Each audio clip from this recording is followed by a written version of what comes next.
রাজ্যে এই মুহূর্তে শুষ্ক আবহাওয়া এবং ধীরে ধীরে পারদ পতনেরও সম্ভাবনা রয়েছে। দক্ষিণবঙ্গে রাতের তাপমাত্রা সামান্য কিছুটা কমে স্বাভাবিকের কাছাকাছি পৌঁছেছে এবং কলকাতায় আজ সকালে সর্বনিম্ন তাপমাত্রা 17 ডিগ্রি সেলসিয়াসের ঘরে এবং জেলার বিভিন্ন জায়গায় সর্বনিম্ন তাপমাত্রা 14 ডিগ্রি সেলসিয়াসের ঘরে। আগামী 3-4 দিনে দক্ষিণবঙ্গের তাপমাত্রা আরো 2-4 ডিগ্রি কমতে পারে, এমনটাই পূর্বাভাস। সপ্তাহের শেষে কলকাতার তাপমাত্রা 15 ডিগ্রি সেলসিয়াসে নামতে পারে। পশ্চিমের কয়েকটি জেলা যেমন পুরুলিয়া, বীরভূম, ঝাড়গ্রাম, পশ্চিম মেদিনীপুর এবং হুগলি ইতিমধ্যেই 12 ডিগ্রির ঘরে ছুঁয়েছে। ভোরের দিকে হালকা কুয়াশার সম্ভাবনা থাকবে, বিশেষত উপকূলবর্তী অঞ্চলে, ফলে দৃশ্যমানতা কমে যাওয়ার আশঙ্কা রয়েছে। পাশাপাশি উত্তরবঙ্গেও শুষ্ক আবহাওয়া বজায় থাকবে, আপাতত বৃষ্টির সম্ভাবনা নেই। সেখানে তাপমাত্রায় বড়সড় পরিবর্তন না হলেও সকাল ও রাতের শীতের অনুভূতি থাকবে।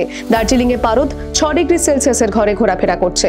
উইকেন্ডে পার্বত্য এলাকাতেও কুয়াশা বাড়বে। কলকাতায় যেখানে মঙ্গলবার সর্বনিম্ন তাপমাত্রা ছিল 20 ডিগ্রি সেলসিয়াসের ঘরে, সেখানে বুধবার নেমে এসেছে 17 ডিগ্রি সেলসিয়াসের ঘরে।